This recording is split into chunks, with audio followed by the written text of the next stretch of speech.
क्या हुआ सुरभि के पापा? आज तो आप बड़े ही खुश नजर आ रहे हो। हाँ जी, खुश क्यों नहीं होऊंगा। मेरी बेटी के लिए इतना बढ़िया रिश्ता जो आया है। सच में? कहीं आप मजाक तो नहीं कर रहे? अरे नहीं, मैं मजाक क्यों करूंगा सुषमा जी। लो, तुमको विश्वास नहीं है तो देखो, ये रही लड़की की फोटो और ये रहा उसका अमेरिका में घर। ये सुनकर सुषमा जी की खुशी का ठिकाना नहीं रहता। अमेरिका में घर मतलब लड़का एनआरआई है? हाँ जी सुषमा जी, हमारी सुरभि की तो जैसे लॉटरी लग गई है। अब सभी बातें कर रहे थे कि तभी सुरभि वहां आ जाती है। सुषमा जी सुरभि को गले लगाकर रोने लगती है। अरे क्या हुआ मम्मी? पापा आपने फिर मम्मी को कुछ कह दिया ना, इसलिए मम्मी रो रही है। अब बेटी बराई जो हो रही है, बस माँ उस दर्द को छिपा नहीं पा रही। नहीं, सच में मैं तो बहुत खुश हूँ। ये खुशी की आंसू है और फिर बेटियां तो होती ही पराई है। अरे हमारी सुरभि की किस्मत तो वैसे भी ऊपर वाले ने बड़ी फुर्सत में लिखी है। अपनी बेटी का रिश्ता पक्का करने के बाद सुषमा और विनोद जी खुशी से फूले नहीं समा रहे थे। वो दोनों ही फिर चाहे घर आने वाला कोई रिश्तेदार हो या अपने पड़ोसी, सबको बताते घूमते कि उनकी बेटियां भी अब एनआरआई हो जाएगी। देखते ही देखते दिन बीतते जाते हैं। सुरभि और सौरभ की शादी का दिन भी आ जाता है। हाँ जी सुरभि मैडम, कैसा फील हो रहा है आपको? बड़ी घबराहट हो रही है निधि, पता नहीं क्या होगा। अरे मेरी पगली दोस्त, तू कब बड़ी होगी? कितनी अच्छी जोड़ी है तेरी यार, सुरभि वेड्स सौरभ। वाह भाई वाह, मान गए। तभी सुषमा जी वहां ढेर सारा सामान समेटे हुए आती है। इसे कुछ समझाओ निधि, पूरा 1 हफ्ता हो गया, इसने ढंग से ना कुछ खाया ना पिया। पता नहीं क्या होगा इस लड़की का। क्यों सुरभि, क्या कह रही है आंटी जी? अरे डर लग रहा है, कैसे जाऊंगी तुम सब लोगों से इतनी दूर, वहां कोई अपना भी नहीं होगा। तू भी ना कमाल करती है सुरभि, आजकल के डिजिटल वर्ल्ड में कोई भला किसी से दूर है क्या? फटाक से एक फोन घुमाओ, सबको वीडियो कॉल कर लो। बताओ आंटी जी, सही कहा ना? बिल्कुल सही कहा तूने निधि बिटिया। ये सुनती ही सुरभि का चेहरा हंसी से खिल उठता है। कोई परेशानी नहीं है। नहीं यार, वैसे मैं हूं बड़ी एक्साइटेड। सुरभि और सौरभ की शादी बड़े ही धूमधाम से संपन्न होती है और सुरभि अपने ससुराल पहुंचती है। बड़े ही अच्छे भाग्य है तुम्हारे सुरभि, जो तुम्हारी शादी मेरे बेटे से होगी। अरे इतने रिश्ते आए सौरभ के लिए, कुछ पूछो ना। अब देखो, बस 1 महीने के लिए आया था, लेकिन जब नहीं आया था तो पहले से ही लोग पूछने लगे, बहन जी कब आएगा बेटा, कब आएगा बेटा। अब अमेरिका हर किसी के वश की बात थोड़ी ना है। विमला जी एक सुर में अपने प्यारे बेटे का गुणगान किए जा रही थी और खुद अपने मुंह मियां मिट्ठू बन रही थी।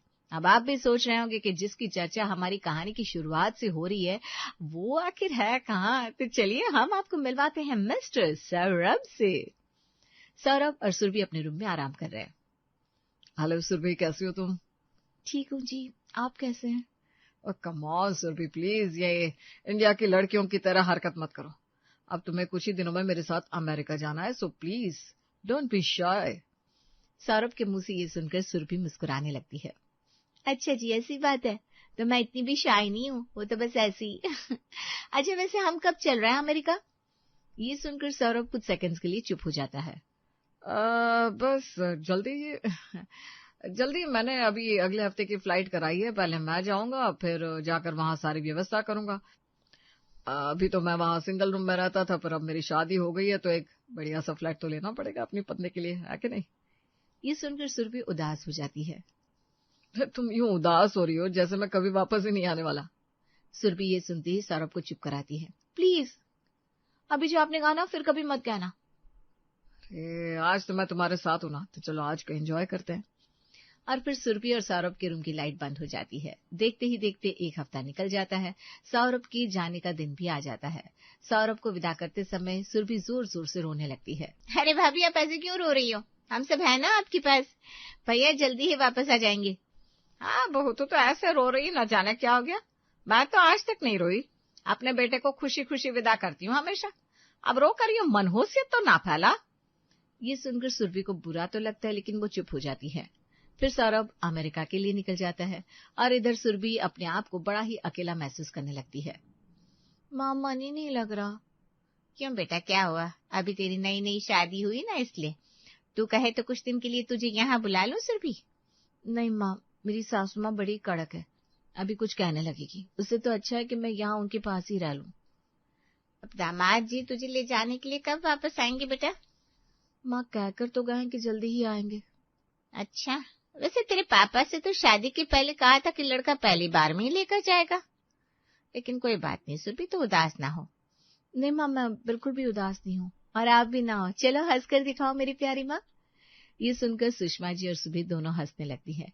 तभी विमला जी की आवाज सुनाई देती है, बाबू मेरे लिए जरा एक गर्मा गर्म बढ़िया सी चाय बना दे। मम्मी फोन रखती हूँ, सासू माँ आवाज लगा रही है। ठीक है बेटा, तू जा। इधर सुषमा जी फोन रखकर बीते दिनों के ख्यालों में खो जाती है कि कैसे उनकी बेटी अभी कुछ सालों पहले ही उनकी गोद में आई थी, और अब देखो कैसे आज वो खुद एक गृहस्थी वाली हो गई है। ऐसे ही करके कुछ दिन बीतते हैं। वो हर रोज सौरभ को फोन करती, बस इसी एक उम्मीद के साथ। हेलो सौरभ जी, कैसे हैं आप? मुझे ना आपकी बहुत याद आ रही है, पूरे 3 महीने हो गए आपको नहीं देखा। अरे तुम भी ना सुरभि कमाल करती हो, मैं तुम्हारे लिए तो ये सब कर रहा हूँ। अब जब भी आऊंगा तुमको लेकर ही जाऊंगा। सच्ची? हाय, कहीं मैं खुशी से पागल ना हो जाऊं। फिर एक दिन डोरबेल बजती है। सुरभि जाकर दरवाजा खोलती है तो देखती है कि सामने सौरभ खड़ा था। कहीं मैं कोई सपना तो नहीं देख रही? आप सच में आ गए हैं? हाँ भाई, मैं सच में आ गया हूँ। चलो अब अंदर तो चलो। तभी विमला जी और तानिया भी निकल कर आते हैं। अरे बेटा, तो इतनी जल्दी अचानक कैसे? वाह भैया आ गए, मेरे गिफ्ट कहाँ है? अरे सबके लिए सब कुछ लाया हूँ, पहले एक कप चाय तो पिलाओ। फिर सबसे मिलने के बाद सौरभ रात को जब अपने कमरे में पहुंचता है तो सुरभि उसका इंतजार कर रही थी। देखो जी, आपने आने के टाइम तो सरप्राइज दिया, लेकिन जाने के लिए भी ऐसे सरप्राइज ना दे देना। इसलिए आज ही बता दो कि हम कब चलने वाले हैं, जिससे मैं अपनी पैकिंग भी उसी हिसाब से शुरू कर दूं। अरे सुरभि, तुम भी ना जाने की बात क्यों लेकर बैठ गई? अभी ये टाइम तो सिर्फ हम दोनों का है। सौरभ कुछ दिन रहता है, फिर एक दिन सुरभि के मायके से दोनों के लिए इनविटेशन आता है और दोनों लोग जाते हैं। आइए दामाद जी, आइए, बड़े दिनों बाद मिल रहे हैं आपसे। और थोड़ा लो ना बेटा, अब मेरे दामाद जी विदेशी बाबू हैं तो इनकी सेवा का मौका बार बार नहीं मिलता। ये सुनकर सब हंसने लगते हैं। हमारी सुरभि तो आपके बिना जैसे मुरझा सी गई है। अब आप कब ले जाने वाले हैं इसे? ये सुनकर सौरभ थोड़ा शांत हो जाता है, लेकिन फिर बस जल्दी ही ले जाऊंगा मम्मी जी। अभी मैं उसी सब की प्रोसेस के लिए आया हूँ जिससे मैं सुरभि को जल्दी से जल्दी ले जा सकूं। अब फिर से सौरभ के जाने का दिन आता है और वो इस बार भी सुरभि को यही कहता है। मुझे पता है सुरभि कि तुम बहुत दुखी हो, लेकिन मैं भी कोई कम दुखी नहीं हूँ। मैं तुम्हारे वीजा के पेपर्स के लिए यहाँ आया था। अब जैसे ही मैं वहां पहुंचूंगा तुमको फोन करूंगा। ठीक है। 6 महीने बाद आया सौरभ सुरभि के लिए बड़ी ही खुशियां और उम्मीद लाया था, लेकिन अब वो फिर से चला गया। फिर एक दिन सुरभि की तबीयत कुछ गड़बड़ हो जाती है। मम्मी जी, मुझे कुछ अजीब सा लग रहा है। अच्छा, तो जाकर नींबू पानी पी ले बहू, एसिडिटी बन गई होगी। ठीक है मम्मी जी। लेकिन सुरभि जैसे ही अपने रूम में जाती है, उसे बड़े ही जोर जोर से उल्टियां होने लगती है। भाभी आपको क्या हुआ है? मैं आपको डॉक्टर के पास लेकर चलती हूँ। तानिया और सुरभि डॉक्टर के पास जाते हैं तो पता चलता है कि वो प्रेग्नेंट है। जब दोनों तरफ के घर वालों को ये बात पता चलती है तो उनकी खुशी का ठिकाना नहीं रहता और सुरभि के मम्मी पापा उससे मिलने आते हैं। बधाई हो समधी साहब, आप दादा बनने वाले हैं। आपको भी बधाई हो समधी जी, आप नाना बनने वाले हैं। सबके खुश चेहरों के बीच एक इंसान था जो खुश से ज्यादा टेंशन में था, और वो थी खुद सुरभि। अरे वहां क्यों खड़ी है सुरभि? यहाँ आना, हम सबके साथ बैठ बेटा। अब तुझे अपना ध्यान रखना होगा बेटा। ये सुनकर वो अपनी माँ के गले लगकर रोने लगती है। मम्मी, मुझे सौरभ की बहुत याद आ रही है। अरे हम सब है तो यहाँ, तू क्यों चिंता करती है बहू? और वो क्या तो रहा कि वो जल्दी ही तुझे ले जाएगा। हाँ भाभी, मम्मी सही कह रही है। अब जब ये बात शाम को सुरभि फोन करके सौरभ को बताती है तो वो खुशी से ज्यादा टेंशन में आ जाता है। क्या सुरभि, तुम प्रेग्नेंट हो? हे भगवान, ये क्या हो गया? आप तो ऐसे कह रहे हो जैसे आप बिल्कुल भी खुश नहीं हो। क्यों? अरे सुरभि, भी प्रैक्टिकल। अब तुम प्रेग्नेंट हो तो अब तुम्हें यहाँ का वीजा नहीं मिल सकता, जिसके लिए मैं इतने दिनों से ट्राई कर रहा था। कोई बात नहीं, हम अपने बेबी होने के बाद आपके पास आ जाएंगे। ये ठीक है। चलो अभी मैं बहुत थक गया हूँ, कल बात करता हूँ। सौरभ के ऐसे रिएक्शन से सुरभि जैसे अंदर से टूट जाती है। उसे लगा था कि ये सुनकर सौरभ बहुत खुश होगा, लेकिन उसके लिए तो जैसे एक नॉर्मल बात थी। मुझे तो ऐसा लग रहा है कि सौरभ खुश होने के बजाय एक बोझ सा महसूस कर रहे हैं। नहीं, शायद मैं ही कुछ ज्यादा सोच रही हूँ। एक एक करके कुछ दिन और बीतते हैं और सुरभि पूरी प्रेगनेंसी में बड़ा ही अकेला महसूस करती है। अरे भाभी, आप यहाँ अकेली क्यों बैठी, क्या हुआ? नहीं, कुछ नहीं, यूं ही दीदी। आप बताओ, कैसा रहा आपका आज का कॉलेज? एकदम बढ़िया रहा। आओ, हम लोग आपके लिए ना कुछ शॉपिंग करने बाहर चलते हैं। अब हमारे घर में नन्ना मुन्ना मेहमान आने वाला है, कुछ ही दिन बाकी रह गए हैं। फिर सुरभि और तानिया खूब सारी शॉपिंग करके बाजार से वापस आते हैं और सब साथ में बैठकर वही शॉपिंग देख रहे होते हैं। लो जी, कितने बढ़िया बढ़िया कपड़े हैं। अब आज बेटा विदेश में है तभी तो ये सब हो पाया है। कुछ पाने के लिए कुछ तो खोना ही पड़ता है सुरभि। जी मम्मी जी। सुरभि को अपनी सास की बातें बड़ी ही खटकती थी, लेकिन वो चाहकर भी कभी कोई जवाब नहीं देती। फिर एक दिन, सौरभ, बस जल्दी ही हमारा बच्चा इस दुनिया में आने वाला है। मैंने पूरी प्रेगनेंसी तो ऐसे ही अकेले बिता दी, अब तो आ जाओ आप। अरे सुरभि, यहाँ से आना इतना आसान नहीं है। कम से कम 2 लाख रुपए खर्च होंगे। अभी वैसे भी मेरा हाथ बड़ा ही तंग है, इसलिए अभी तो नहीं आ सकता। ये सुनकर सुरभि को ऐसा लगता है कि जैसे उसने आज सब कुछ खो दिया है। ठीक है, मैं फोन रखती हूँ। फोन रखते ही सुरभि जार जार होकर रोने लगती है। अब मैं अगर अपने मम्मी पापा से भी कुछ भी कहूंगी तो वो भी टेंशन में आ जाएंगे, लेकिन अब मैंने सोच लिया है, अब मुझे अकेले ही अपने बच्चे को संभालना है। कुछ ही दिनों में सुरभि को एक बड़ा ही प्यारा बेटा होता है और वो उसमें बिजी हो जाती है, लेकिन सौरभ मिलने नहीं आता। अरे विमला बहन, तुमको पोता हुआ, लेकिन बेटा तो एक बार भी नहीं आया उससे मिलने। अरे कमला जी, मेरा बेटा बाकी लोगों की तरह कोई बम्बई और पूना तो रहता नहीं जो एक ट्रेन पकड़ी और चलाया। अब वो रहता है अमेरिका में, वहां से आने में टाइम लगता है। अब वो कमा कमा कर हमारे लिए तो भेज रहा है, वो कम है क्या? वो सब तो ठीक है विमला बहन, लेकिन अरे लेकिन कुछ नहीं। आप लोग ना बिना बात की अपना दिमाग लगाती रहती हो। अब विमला जी को कोई कुछ कहता तो वो इसी तरह उसका मुंह बंद कर देती और देखते ही देखते 1 साल और बीत जाता है। सौरभ, आप हम दोनों को लेने कब आ रहे हो? सुरभि, अब मैं क्या ही बताऊं। अब तुम अकेली नहीं हो जो मैं सिर्फ तुम्हें अकेला ही वहां से ले जाऊं। अब हमारा बेटा भी है और यहाँ सब कुछ बड़ा ही महंगा है, इसलिए तुम समझने की ट्राई करो। जैसे ही तानिया की शादी हो जाएगी मैं तुम्हें ले जाऊंगा। ठीक है। सुरभि अब की बार भी इसी उम्मीद के साथ फोन रख देती है कि इस बार उसे एक नई डेडलाइन दी गई है। अब बेटा भी धीरे धीरे बड़ा होने लगा था, उसके खर्चे भी बढ़ने लगे थे। इधर समय के साथ सौरभ भी बदलने लगा था। सुरभि, मैंने तुमको कहा ना मैं पैसे जल्दी ही भेजूंगा, अभी ऐसे भी क्या जल्दी है? सौरभ, अब बेटा बड़ा हो रहा है और उसे स्कूल में एडमिशन कराना है, तो पैसे तो चाहिए होंगे ना। बाहर निकलो और कुछ तुम भी देखो, लड़कियां कैसे कमा रही है। घर में रहने वाली लड़कियों को इस बात की वैल्यू नहीं पता होती कि पैसे कैसे कमाए जाते हैं। सौरभ, तुम्हें पता है, मैं शादी से पहले भी कोई जॉब नहीं कर रही थी। ये सब जाने के बाद ही तुमने मुझसे शादी की थी, फिर आज ये सब क्यों? अब ये इमोशनल और विक्टिम कार्ड मेरे साथ तो ना खेलो। फोन रखो, मैं अभी बिजी हूँ। आज सौरभ के ये सब कहने पर सुरभि रोई नहीं, बल्कि और मजबूत होगी, क्योंकि अब उसे समझ में आ चुका था। अब वो अपनी पढ़ाई को फिर से शुरू करने के लिए ट्राई करती है। फिर एक दिन, मम्मी जी, मैं जरा अपनी किताबें लेने के लिए बाजार जा रही हूँ, आप गोलू को देखते रहना। अरे बहू, अब तुम्हें पढ़ाई की क्या जरूरत आन पड़ी? पापा जी, मैंने शादी से पहले अपनी पढ़ाई स्टॉप कर दी थी, अब उसे फिर से कंटिन्यू करके आगे कुछ करना चाहती हूँ। अरे सुरभि बेटा, मेरा बेटा अच्छा खासा कमा रहा है, वहां से हर महीने तुम्हें पैसे भेज रहा है। भगवान कसम, मैंने तो कभी ये तक नहीं पूछा कि कितने पैसे तू बहू को भेजता है, फिर भी ये सब। हाँ मम्मी जी, आपका बेटा मुझे हर महीने 5 लाख भेजता है, जिनको मैंने अपने स्विस बैंक के अकाउंट में जमा कर दिए हैं। स्विस बैंक क्या बला है बहू? सुरभि बिना जवाब दिए चली जाती है, लेकिन सुरेश जी सुरभि की नाराजगी समझ चुके थे। अब सुरभि ने अपना पूरा ध्यान अपनी और अपने बेटे की पढ़ाई में लगा दिया था। साथ ही पास में एक प्री स्कूल भी ज्वाइन कर लिया था, जिससे वो अब ओवर थिंकिंग से बच सके। फिर एक दिन, मम्मी जी, मैं और गोलू मम्मी के घर जा रहे हैं, क्योंकि इसके स्कूल की छुट्टियां हैं, इसी बहाने हम कुछ दिन वहां रह भी आएंगे। सुरभि अपनी माँ के घर जाती है। सुषमा जी अपनी बेटी को देखकर बड़ा खुश होती है, लेकिन सुरभि के चेहरे की रौनक अब जा चुकी थी। आजा, चल बैठ, बढ़िया सी चाय बना कर लाती हूँ बेटा। चाय पीते हुए सुषमा जी सुरभि को बताती है, अरे सुरभि, तुझे बताना ही भूल गई, वो तेरी दोस्त निधि का फोन आया था, बड़ा नाराज हो रही थी। हाँ माँ, कह रही होगी कि मैं फोन नहीं उठाती। इसका मतलब तू जानबूझकर उसका फोन नहीं उठाती है? मैंने तो कह दिया उसे, सुरभि अभी थोड़ा बिजी रहती है इसलिए। चल, मैं आज ही उसे फोन करके घर बुलाती हूँ, वो अभी अपनी माँ के पास ही आई हुई है। शाम को निधि सुरभि से मिलने आती है। हाय सुरभि, कैसी है तू? बड़ी बदतमीज हो गई है, ना फोन उठाती है। मुझे तो लगा था मैडम जी निकल गई विदेश। फिर आंटी से बात हुई तो उन्होंने बताया। अच्छा मेरी छोड़, तू बता कैसी है तू? मैं एकदम बढ़िया यार।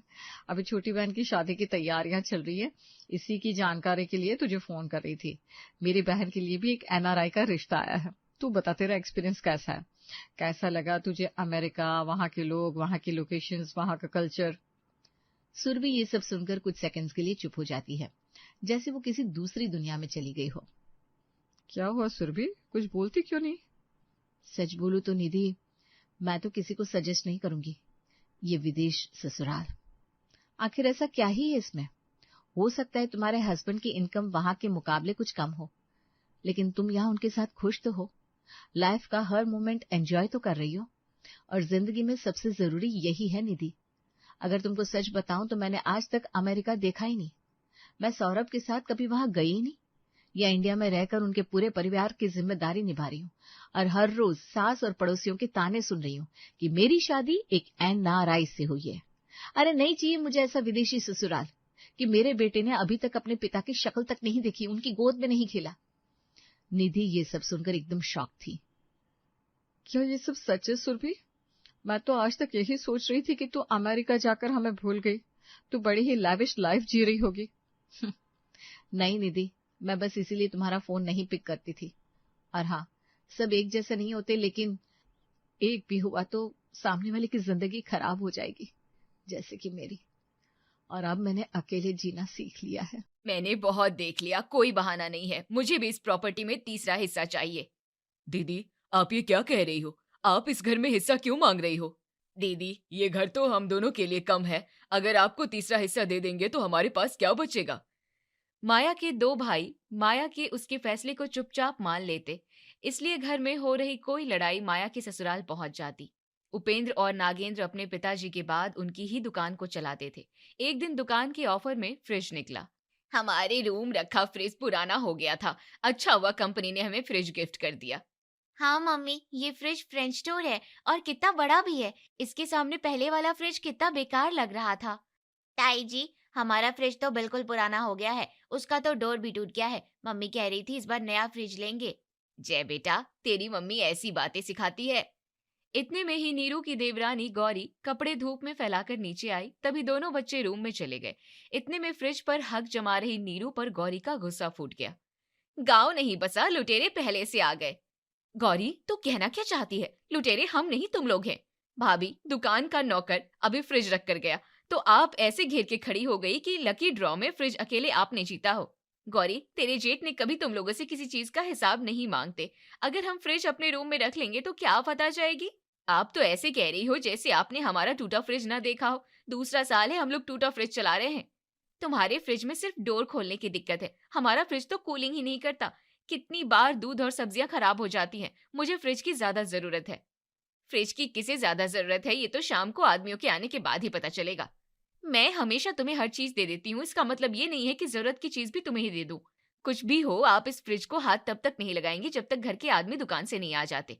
देखते हैं कौन करता है फैसला। फ्रिज तो मेरे रूम में ही जाएगा। इसी तरह नीरू और गौरी दुकान से आई हर चीज के लिए लड़ते रहते। आज भी वही हो रहा था। धीरे धीरे शाम हो गई, दोनों आदमी दुकान से घर आ गए। नागेंद्र ने घर में घुसते ही बड़ा सा फ्रेंच डोर फ्रिज देखा। गौरी, तुमने ये फ्रिज अभी तक कमरे में क्यों नहीं रखा? नागेंद्र जी, भाभी जी फ्रिज को घेर कर खड़ी हैं, बोल रही हैं फ्रिज वो अपने रूम में रखेंगी। नागेंद्र, नीरू इसलिए बोल रही होगी क्योंकि हमारे फ्रिज की कूलिंग खराब हो गई है, इसलिए मैं तो फ्रिज लेने ही वाला था, पर पैसों की वजह से नहीं खरीदा। अब जब आ गया है तो फ्रिज हम अपने रूम में ही रखेंगे। भैया, आपने अपने फ्रिज की कूलिंग तो देखी, कभी हमारा टूटा फ्रिज देखा होता? हम लोगों को फ्रिज की ज्यादा जरूरत है। हमें फ्रिज की ज्यादा जरूरत है, वरना मैं कहता ही नहीं। नागेंद्र जी, ये लोग हमारी बात नहीं मानेंगे। ऐसा करिए, कल माया दीदी को बुला लीजिए, वही फैसला कर देंगी। मुझे कोई परेशानी नहीं, जब दीदी हमारा फ्रिज देखेंगे तो फैसला हमारे पक्ष में ही होगा। अगले दिन माया को ससुराल से मायके के झगड़े को सुलझाने के लिए बुलाया जाता है। माया अपने दोनों भाइयों को बराबर सपोर्ट करती। माया घर में घुसती है। घर के सब लोग हॉल में बैठे माया का इंतजार कर रहे होते हैं। तभी माया घर में घुसती है। आइए दीदी, हम सब आपका ही इंतजार कर रहे थे।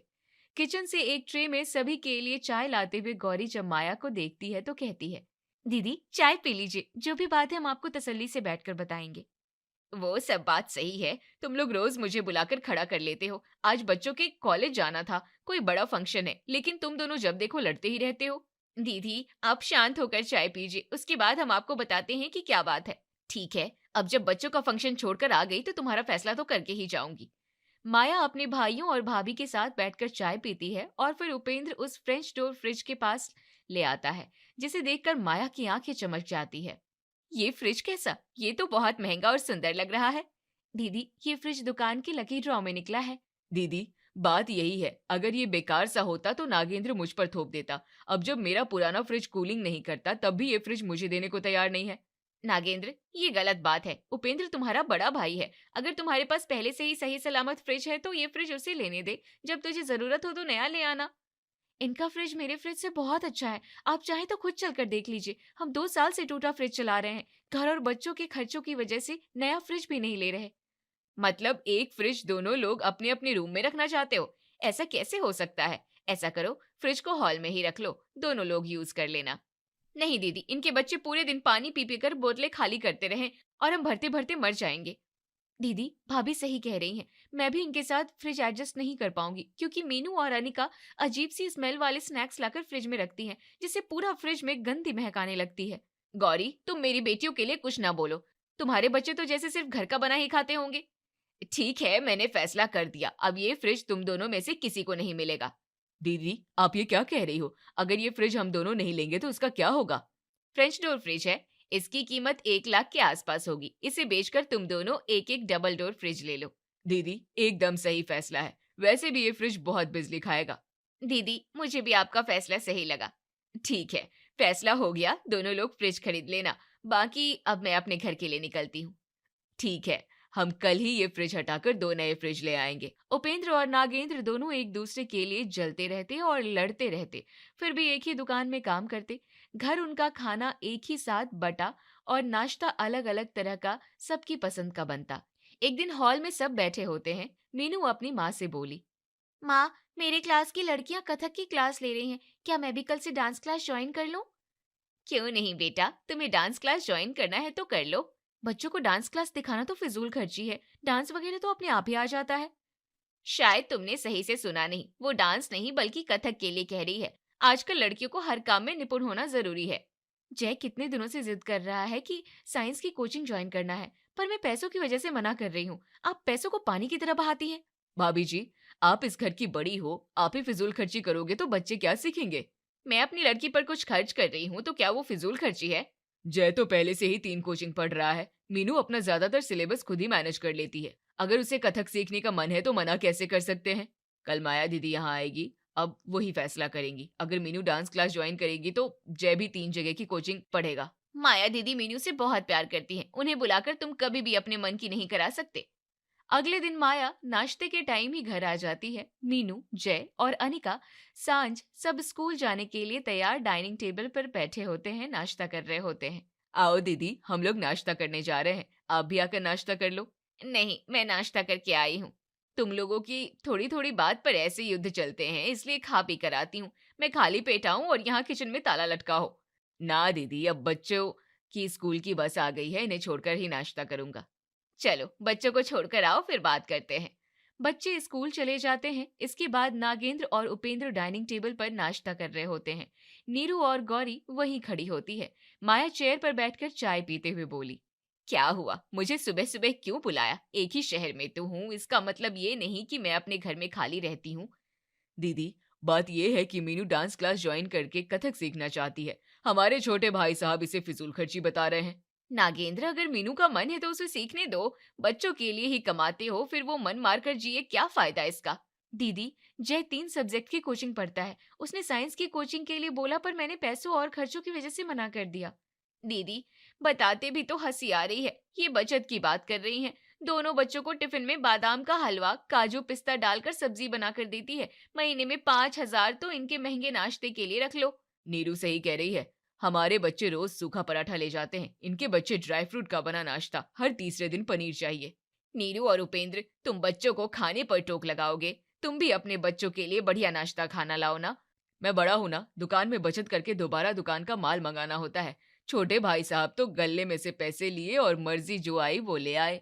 मैं बच्चों को खाने पीने के लिए कुछ नहीं कह सकती। रही बात मीनू के डांस क्लास की, तो कल से वो डांस क्लास ज्वाइन करेगी। ठीक है दीदी, कल से मैं भी जय को साइंस क्लास भेज दिया करूंगी। हर चीज में बदला लेना अच्छी बात नहीं है। मुझे पता है जय साइंस में अच्छा है, और तुमने ही बताया था कि जय को साइंस तुम पढ़ाती हो, तो बेकार में उसे साइंस क्लासेस क्यों दिलाना। दीदी, मैं आपके फैसले के खिलाफ नहीं बोल रहा, लेकिन अगर जय कोचिंग जाएगा तो और ब्रिलियंट हो जाएगा। देवर जी, याद रखो, मीनू इंग्लिश में सही है तो कोचिंग नहीं पढ़ रही, वो सिर्फ मैथ की कोचिंग पढ़ रही है। आपका जय 3 कोचिंग पढ़ रहा, उसके बाद भी आपको मीनू की डांस क्लास से प्रॉब्लम है। माया चेयर से उठते हुए कहती है, देखो मैंने फैसला कर दिया है, कल से सिर्फ मीनू डांस क्लास जाएगी। तुम दोनों जय की पढ़ाई पर ध्यान दो, इस दौर में तुम उसका भविष्य बर्बाद कर दोगे। जी दीदी, पर आपने आज भैया की तरफ झुककर उनके पक्ष में फैसला कर दिया। खैर चलिए, मैं दुकान पर जा रहा हूँ, आपको घर तक छोड़ दूंगा। तुम सब अपना काम करो, मैं अपने घर का रास्ता जानती हूँ। वैसे भी मम्मी पापा नहीं रहे तब से यहाँ आते भी मन नहीं होता। पक्ष विपक्ष की वजह से तुम्हारे मसलों में पड़ने का मन नहीं होता। माया अपने घर चली जाती है, लेकिन कुछ महीनों बाद नागेंद्र को अपने भैया उपेंद्र पर शक होता है कि वो दुकान के हिसाब में गड़बड़ी कर रहे हैं। दुकान की कमाई अपने बैंक अकाउंट में भर रहे हैं। शाम को घर में सब हॉल में बैठे होते हैं। नागेंद्र हाथ में हिसाब किताब का रजिस्टर देखकर बोलता है, नागेंद्र, ये रजिस्टर घर पर क्यों लाया? ये तो दुकान पर रहता है। भैया मैं तो ये देख रहा हूँ, घर खर्च का कॉलम इतना क्यों भर गया? इस घर का खर्च, मेरी 2 बेटियां हैं, तेरे 2 बच्चे और बीवी हैं, इस महीने त्योहार खर्च भी हो गया। फिर भी खर्च 50,000 के आसपास है, कुछ ज्यादा नहीं हो गया? अब तू मेरी नियत पर शक करेगा? पापा के जमाने से सारा हिसाब मैं ही देखता आया हूँ। देवर जी, आप ज्यादा शक मत पालो, इससे अच्छा खासा चल रहा घर टूट जाएगा। दीदी, इसमें वो गलत क्या कर रहे हैं? बात पैसों की ही है तो हिसाब किताब साफ साफ होना चाहिए। मैंने आज तक 1 पैसा अलग नहीं रखा, अब तू मुझ पर उंगली उठाएगा? इतना शक किस बात को लेकर हो रहा है? भाभी, दुकान में होने वाली इनकम बढ़ गई है, लेकिन रजिस्टर में खर्च बढ़े हुए दिखाए जा रहे हैं। मेरा भी दुकान पर हक है, क्या मैं सवाल भी नहीं करूंगा? मैं बड़ा हूँ, दुकान संभालने की जिम्मेदारी मेरी है। जिम्मेदारी है या हक? हक तो वो साफ साफ दिख रहा है। इतना शक है तो दुकान अलग अलग कर लो। माया दीदी को बुलाकर कल दुकान अलग अलग ही कर लेंगे, कम से कम ये तो नहीं लगेगा कि कोई मेरा हक खा रहा है। अगले दिन माया घर पर बुलाई जाती है। माया इस बार बहुत गुस्से में होती है, क्योंकि नीरू ने दुकान और हिसाब की लड़ाई के बारे में पहले ही सब बता दिया होता है। हॉल में एक तरफ नागेंद्र और दूसरी तरफ उपेंद्र बैठे होते हैं। हर बार मुझे बुलाना जरूरी है, तुम दोनों बिना लड़े रह नहीं सकते। आप हिसाब का रजिस्टर उठाकर देख लो, फिर देखना किसकी गलती है। मतलब आप पापा की मेहनत से बनी दुकान लड़ाई की वजह से बन गई? दीदी, आप खुद इनके बच्चों के खर्चे देखिए, फिर मेरे शक को गलत नहीं कहिएगा। कमाई का आधा हिस्सा तो बड़े भैया के खर्च में चला जाता है। मैंने कभी कोई पैसा और हिसाब नहीं छुपाए, जो चाहे चेक कर लो। तुम दोनों ने कभी शांति से बैठकर हिसाब किताब जोड़ा है? देवर जी से शक के रसगुल्ले बनवा लो, हिसाब किताब तो आपका बड़ा भैया ही रखता है। तुम दोनों बड़ा छोटा तेरा मेरा करते हुए भूल गए, दुकान पापा की मेहनत की कमाई और तुम दोनों की अमानत है। दीदी, ये बात उपेंद्र को समझाओ, ये तो दुकान के 2 हिस्से करवाने को तैयार है। मैं दुकान के 2 हिस्से नहीं चाहता हूँ, पर दुकान में हो रही कमाई में अपना हिस्सा चाहता हूँ। मैं सिर्फ दुकान की कमाई से घर चलाता हूँ और दुकान का माल भी मंगाता हूँ। आप जो करते हो खुद ही करते हो, मैं तो माल ढोने, गोदाम देखने, वो नौकर बनाकर रह गया हूँ। इस परेशानी का एक ही हल है, आज से दुकान का हिसाब किताब साथ में बैठकर देखेंगे। दोनों की सहमति के बिना कोई खर्च नहीं होगा। ठीक है दीदी, मैं ईमानदारी से काम करता हूँ, मुझे आपके फैसले से कोई आपत्ति नहीं है। ये आखिरी बार था जो तुम्हारी लड़ाई सुलझाने आ गई, अगली बार बुलाया तो फैसला हल्का नहीं होगा। कई महीने तक ऐसे ही छोटी मोटी लड़ाई होती, पर वो दोनों खुद ही सुलझा लेते, कभी भी माया को फैसला लेने के लिए नहीं बुलाते। फिर एक दिन नीरू झाड़ू पोछा करते हुए गुस्से में बोली, सालों से देख रही हूँ, मैं इस घर की बड़ी बहू होने के बाद भी झाड़ू पोछा करती हूँ, जैसे मेरे बच्चे ही गंदा करते हो। भाभी, जब आप झाड़ू पोछा कर रही होती हो तो मैं सबका नाश्ता बना रही होती हूँ। सबका नहीं, सिर्फ अपने बच्चों का। मेरी मीनू तो इतनी सुबह खुद बनाकर चली जाती है, जब तुम उठी भी नहीं होती हो। मैं आराम नहीं करती हूँ, पूरे घर का काम करती हूँ। मैं तो थक चुकी हूँ, मुझे घर अलग चाहिए। इतने में नागेंद्र और उपेंद्र हॉल में आ जाते हैं। मैं भी नीरू को ठंड गर्मी में इतने बड़े घर में झाड़ू पोछा करते देख परेशान हो गया हूँ। इतनी बड़ी बात है तो मैं दीदी को कॉल करके बुलाता हूँ, कौन सा हिस्सा किसका होगा वही फैसला करेंगी। नागेंद्र फोन निकालकर माया को कॉल करके फैसला लेने के लिए घर बुलाता है। माया दोनों भाइयों के झगड़ों से परेशान होकर अपने पति से कहती है, चिराग जी, मैं तो अपने दोनों भाइयों की लड़ाई से परेशान हो चुकी हूँ। क्या हुआ? अब दोनों घर का बंटवारा करने में लगे हैं। दोनों को आधा आधा घर चाहिए। घर के 2 हिस्से क्यों? 3 हिस्से कराओ। 3 क्यों? भैया तो 2 ही हैं। तीसरा हिस्सा तुम्हारा, तुम भी तो उनकी बहन हो। मुझे हिस्सा नहीं चाहिए। आज मेरी बात मान कर देखिए, फिर जो होगा वो देखने लायक होगा। ठीक है। माया अपने घर से मायके के लिए निकल जाती है। जब घर में घुसती है तो दोनों भाई और भाभियां परेशान चेहरे से सोफे पर बैठे होते हैं। उपेंद्र, नागेंद्र, तुम दोनों ने आज दुकान नहीं खोली? बच्चों को स्कूल छोड़कर दुकान जा ही रहा था, तब तक भाभी के मन की बात सामने आ गई। यही कि भाभी इस घर में अपना अलग हिस्सा चाहती हैं। मैं अकेले इस घर का झाड़ू पोछा करके परेशान हो चुकी हूँ। मैं अब और कामचोर गौरी के साथ नहीं रह सकती। दीदी, मैं पूरे दिन किचन संभालती हूँ, मुझे कामचोर बोल रही हैं? किचन अकेले नहीं संभालती, मैं भी लगातार लगी रहती हूँ। साफ बात यह है कि नीरू अकेले इतने बड़े घर की साफ सफाई करे। इनके छोटे छोटे स्कूल से बच्चे आते ही गंदा करके रख देते हैं। मतलब जब तुम्हारे बच्चे छोटे थे तो गंदा नहीं करते, या नागेंद्र के बच्चे तुम्हारे बच्चे नहीं हैं? वो बच्चे भी हमारे ही हैं। फिर भी अब हम एक साथ एक छत के नीचे नहीं रहना चाहते। हम ऊपर फ्लोर पर रहेंगे, ये अपना नीचे ही रहें। ऊपर का नया बना है, अगर अलग होंगे तो ऊपर का मैं ही लूंगी। ऊपर नीचे कुछ भी हो, घर के 2 हिस्से होंगे। घर के 2 नहीं 3 हिस्से होंगे। मैं भी दहेज में मायका लूंगी। दीदी, आप ये क्या कह रही हो? ये घर तो हम दोनों के लिए ही कम है, आप भी हिस्सा लेंगी? जैसे तुम इस घर के हिस्सेदार हो, वैसे ही मैं भी दावेदार हूँ। मैं भी इस घर की बेटी हूँ। दीदी, आप हमसे बड़ी हैं, समझदार हैं, आप ऐसा नहीं कर सकती। अगर तुम दोनों इस घर के हिस्से करोगे तो 3 हिस्से ही होंगे, वरना तुम दोनों आराम से रहो। दोनों भाई आपस में सलाह मशवरा कर लो। माया जितनी देर में चाय पीती है, उपेंद्र और नागेंद्र रूम में जाते हैं। कुछ देर बाद दोनों भाई मुस्कुराते हुए बाहर आते हैं। दीदी, हमने फैसला कर लिया है, हम दोनों इस घर को कभी नहीं बांटेंगे। जी दीदी, हम दोनों प्यार से इस घर में रहेंगे। दीदी, अगर आप गौरी को समझा दें कि झाड़ू पोछा करने में वो मेरी मदद करे तो मेरी भी परेशानी खत्म हो जाती। गौरी, नीरू तुम्हारा किचन में हाथ बटाती है तो तुम्हें भी अपनी जेठानी के साथ मिलकर झाड़ू पोछा करना होगा। दीदी, मैं और काम तो करती हूँ ना। इसके बाद मैं इस घर में कभी फैसला करने नहीं आऊंगी। ये आखिरी फैसला है।